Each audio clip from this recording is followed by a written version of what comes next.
Hello, what's up? This is Scottman back again for another video. So, naparod yun naman siguro yung unboxing. So, this one is the detalyadong review ni Cherry Mobile. Cherry actually, wala na yung mobile yata sa pangalan niya. This is Cherry Aqua S11 Pro. So, ito po ay nasa 799 or 8,000 pesos. Sabihin na natin 8,000 pesos para alam nyo na agad kung susulit ba to o hindi sa susulit kong mga sasabihin. So, ang tanong, tingin nyo, ito ba ay sulit para sa inyo? So, kung interesado ka, let's start. So, specs muna tayo sa kanyang hardware specs para alam nyo kung ano ang mga pinagsasabi ko kung tungkol saan. So, ito po siya. So, currently, this is running on Android 13. Okay? Android 13, MediaTek Helio G99, Mali G57 MC2 na GPU. So, octa-core po siya with 2.2 GHz up to 2.2 GHz na clock speed. Okay? So, 8GB, 256GB storage po ito with UFS 2.2 na storage technology. Okay? So, pause nyo na lang yung video kung gusto nyo pang basahin itong mga specs niya, pero ako tutuloy na sa review. Pause nyo na lang, okay? Kung gusto nyo pang basahin.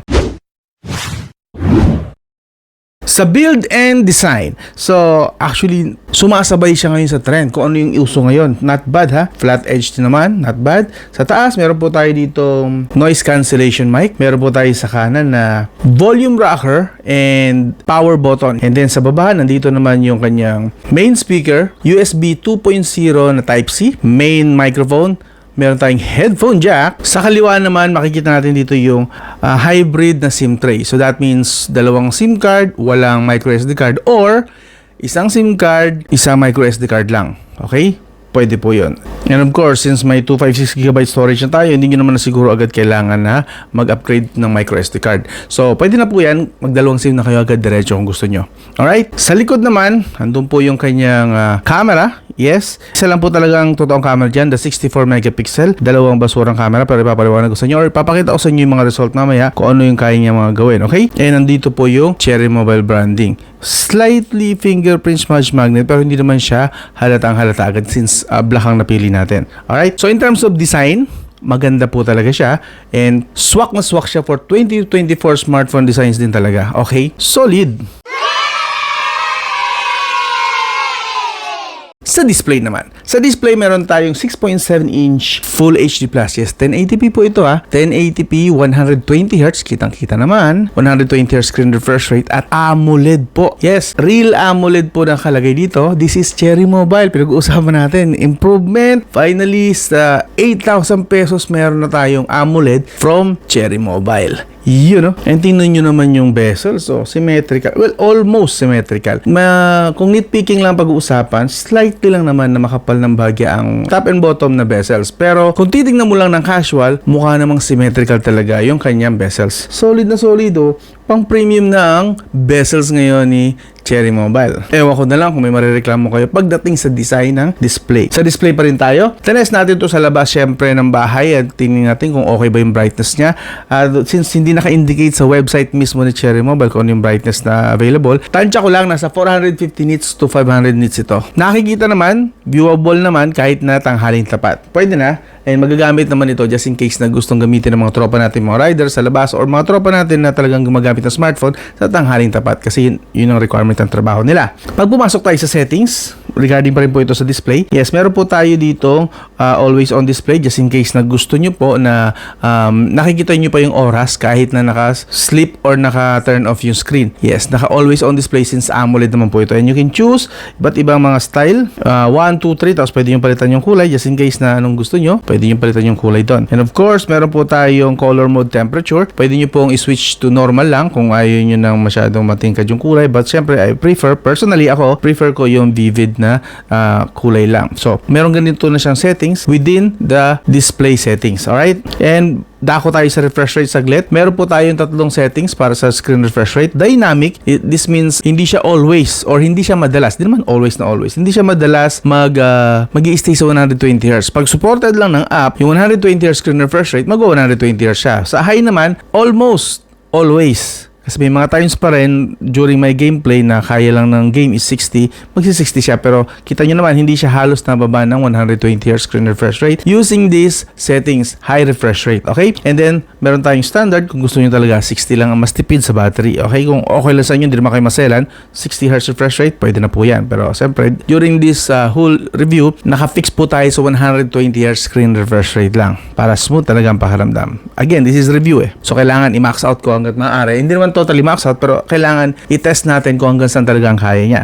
Sa touch sampling rate, syempre, tinest din natin. Supported po niya hanggang 250 touch sampling rate. So, not bad. Decent na rin po yan.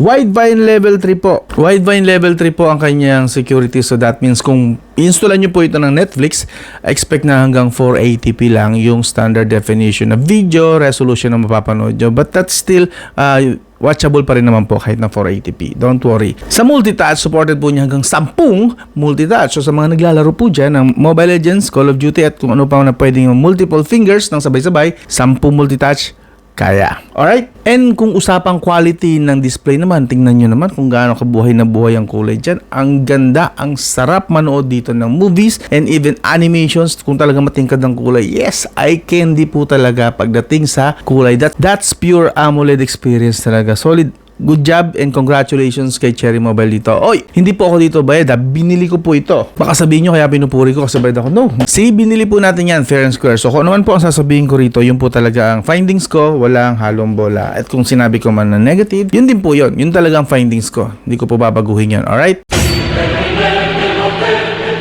Ngayon, sa audio naman, sa kanyang speaker, meron po tayong single speaker lang. Iyan, dito lang po sa baba. So, yeah. Ito po yung test.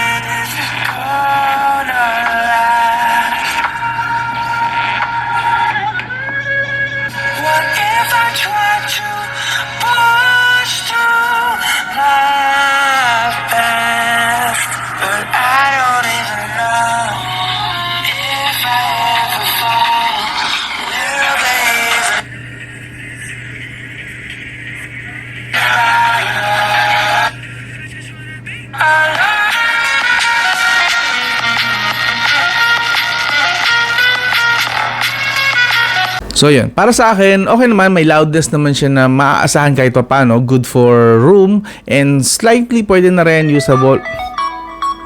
Narinig nyo yung tunog and slightly reminiscent and slightly usable pa rin naman kahit nasa outdoor ka or nasa labas. Wag yun lang, pag nasa tabing kalsada hindi na rin syempre rinig kasi hindi siya ganun ka lakas talaga, single speaker lang din naman ito. So pagdating sa speaker, goods naman for sound trip, but for gaming na kailangan nyo yung left and right like sa Call of Duty, sa mga shooting game, alanganin po siya kasi talagang hindi nyo agad makikita kung nasaan yung left and right. So yun lang naman, but still okay pa rin naman yung kanyang speaker. Sa connectivity, this is MediaTek Helio G99. So, meron po siyang 4G LTE lang, VO Wi-Fi and VO LTE.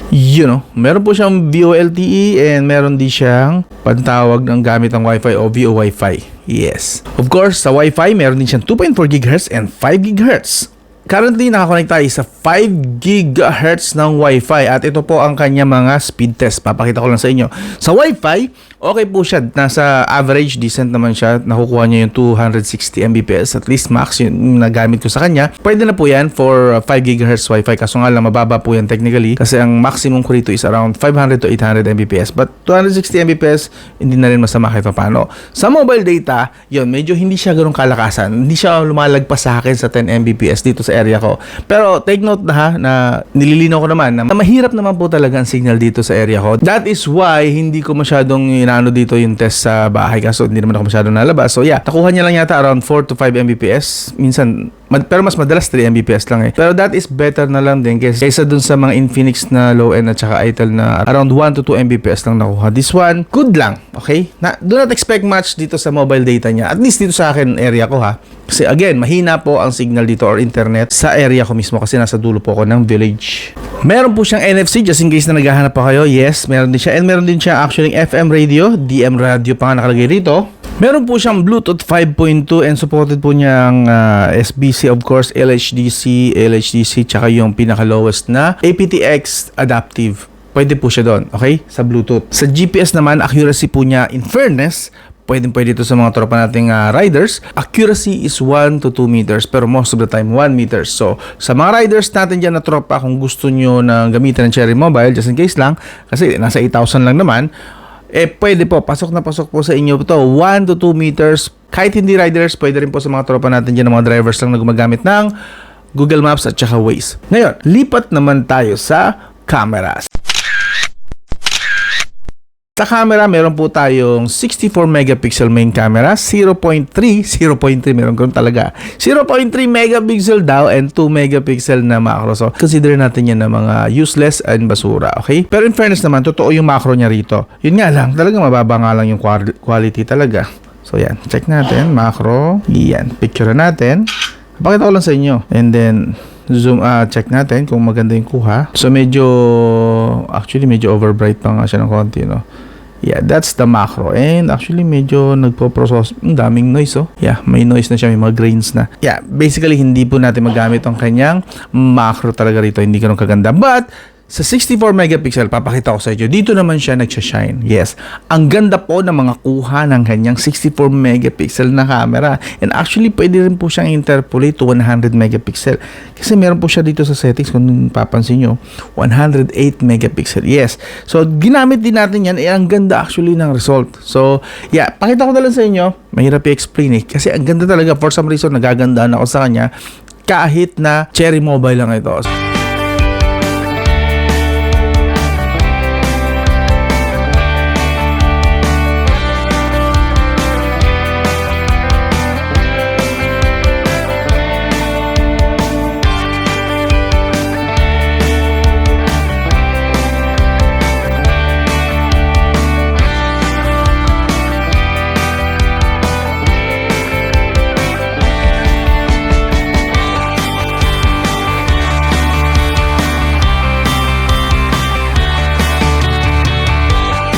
So, yun. Sa pictures, panalo.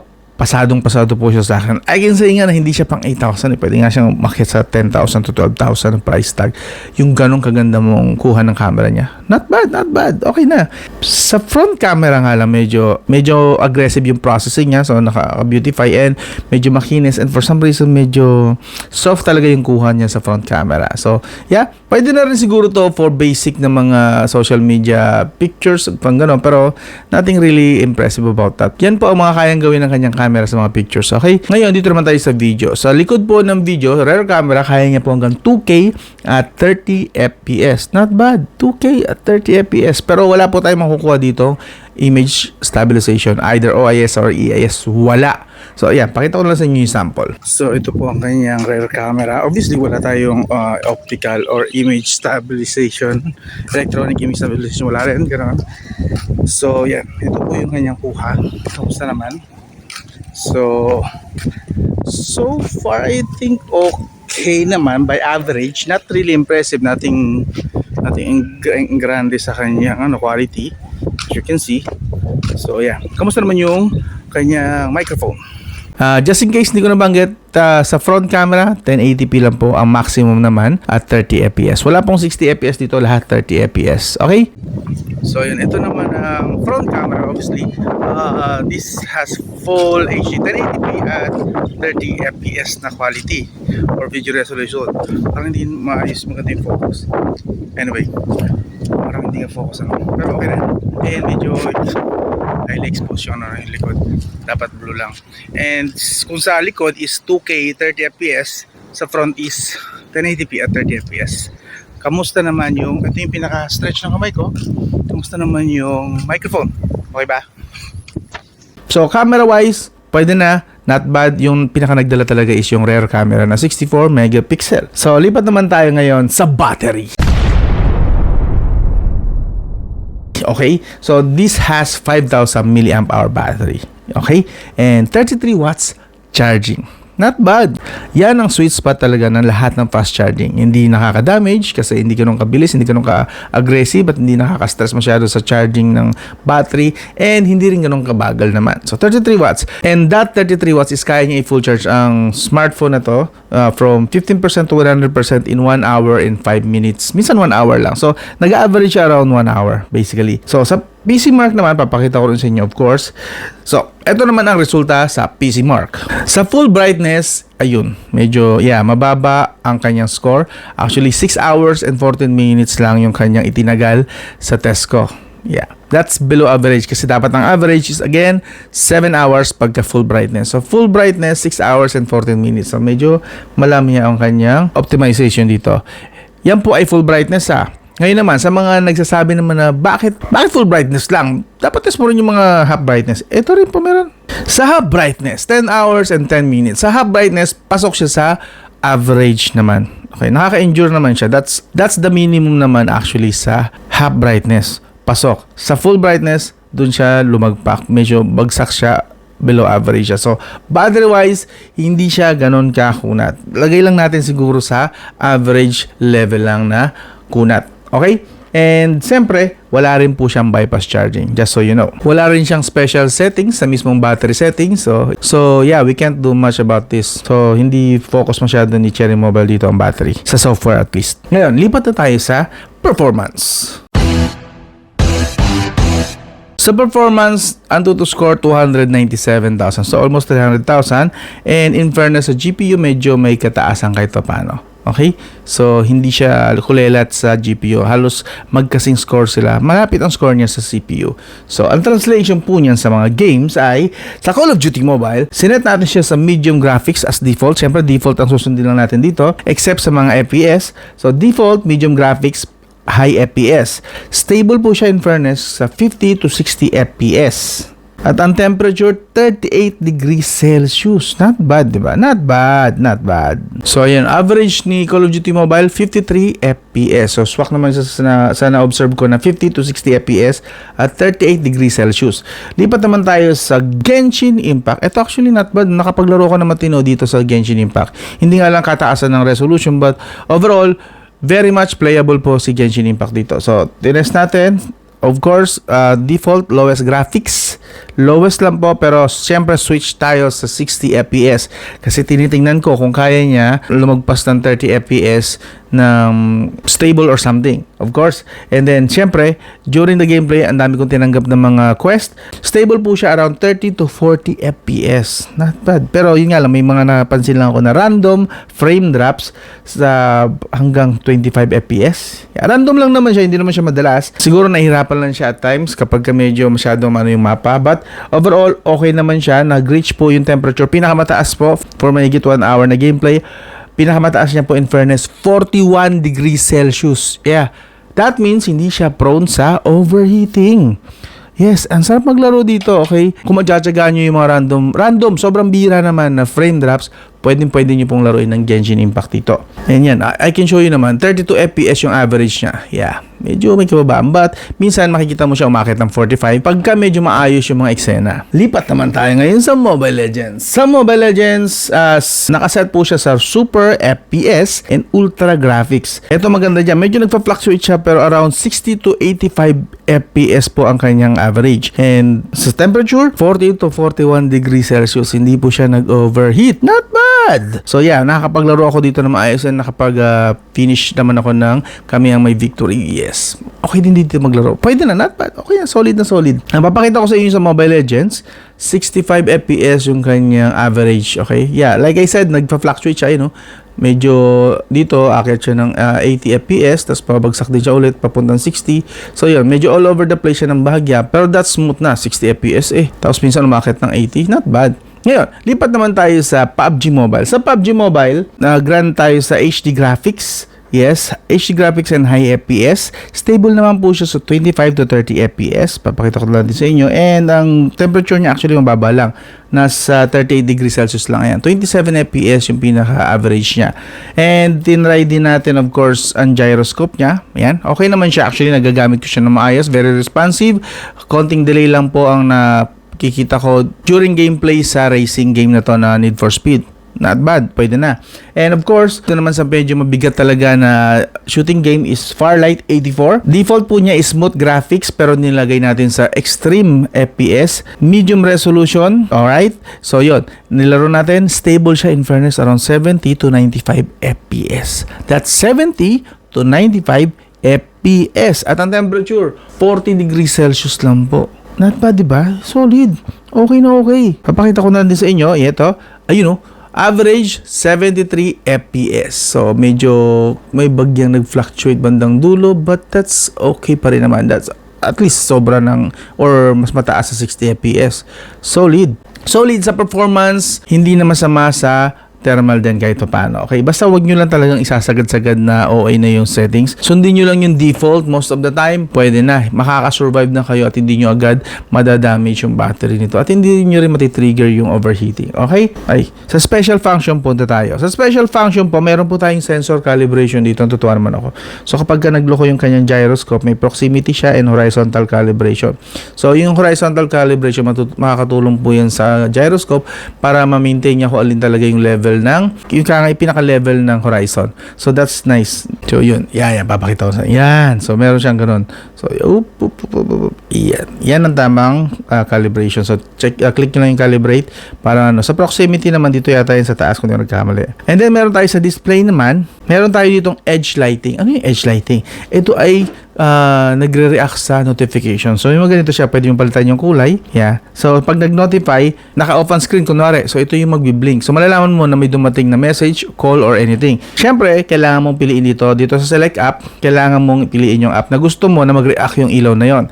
Like pinili ko sa message lang, sa Gmail lang, at saka sa Messenger. Yung tatlo lang ang ginamit ko na magre-react itong smartphone na to. So at least malalaman ko agad. Solid, may ganun siyang feature na pwede natin pakinabangan din just in case na para hindi tayo met-met nasilip kung may notifications na dumating. Again, ikaw ang mamimili kung anong app ang gusto mo na mag-react siya. Okay? Verdict na tayo ngayon. So for its price, honest po ito, for its price, I think very much sulit po ito. 8,000 pesos. Meron ka 120 Hz screen refresh rate, AMOLED, under display fingerprint, very responsive, at least 9 out of 10, 5,000 mAh with 33 watts charging, MediaTek Helio G99, 8GB na RAM at 256GB storage na UFS 2.2. Ang accurate pa ng GPS niya, in fairness. So, 8,000 pesos, I think sulit ito. Okay? So, pagdating nga lang sa part na software support, I'm not really sure. Wala namang announcement tungkol doon si Cherry Mobile. And hopefully, para ma-maintain nila yung pangalan nila is magsipag sila sa software updates. And actually, to make this performance, yung performance ng smartphone na to better, even better, mas matutuwa yung mga tao, mas tatangkilikin sila. So, bumawi naman sila this time. Hindi yung may nakapag-release, parang wala lang nangyari. So, hopefully, bumawi si Cherry Mobile, hindi lang ngayon maganda, yes of course maganda ngayon ang nakita natin performance, but after an update, hanggang kailan ng update, hanggang ilang update ang ibibigay niya, that part I'm not really sure. I don't know, wala akong nakitang announcement tungkol dyan si Cherry Mobile, but let's hope. And tayo ng mga Pinoy, just in case lang, kung okay lang sa inyo, supportahan din natin si Cherry Mobile kasi Pinoy brand yan. Yes, hindi po siya gawa sa Pilipinas talaga, this is actually a rebrand from China, OEM yata, for I don't know anong saan nila pinagkukuha ito, but since okay naman siya, and hopefully yung mga susunod pa ng mga smartphone na i-release ni Cherry Mobile is ganito ka okay or mas okay pa, mas maganda yon para mas tangkilikin sila ng mga Pinoy. So makipagsabayan din sila kahit paano sa pricing kasi masakit man isipin, mas pinipili talaga ng mga masang Pinoy is yung budget, mas mura. Kaya nga ang bilis sumikat ni Itel kasi yung mga pasabog ni Itel puro 3,000, 4,000 pesos na mga smartphone. Mahirap sabayan yun, I'm sure, para kay Cherry Mobile, but nandun yung tao andun yung talagang malaki ang market share sa budget. Yeah. So yun, sa tingin mo ikaw boss, tingin mo sulit ba sa ito? Kung sulit ito, pag-usapan natin dyan sa comment section. So, ganun lang. This is Scottman. Sana consider nyo yung ganitong style ng pag-review. Yeah, boring, I know, but at least totoong information, tested talaga, hindi hinuhulaan. And if ever man napasado sa inyo yung ganitong style, I hope consider nyo mag-subscribe, like, and share. Yeah, iwan lang kayo ng like. Malaking bagay na po sa akin yun. So, ganun lang. This is Scottman. I'll talk to you again soon.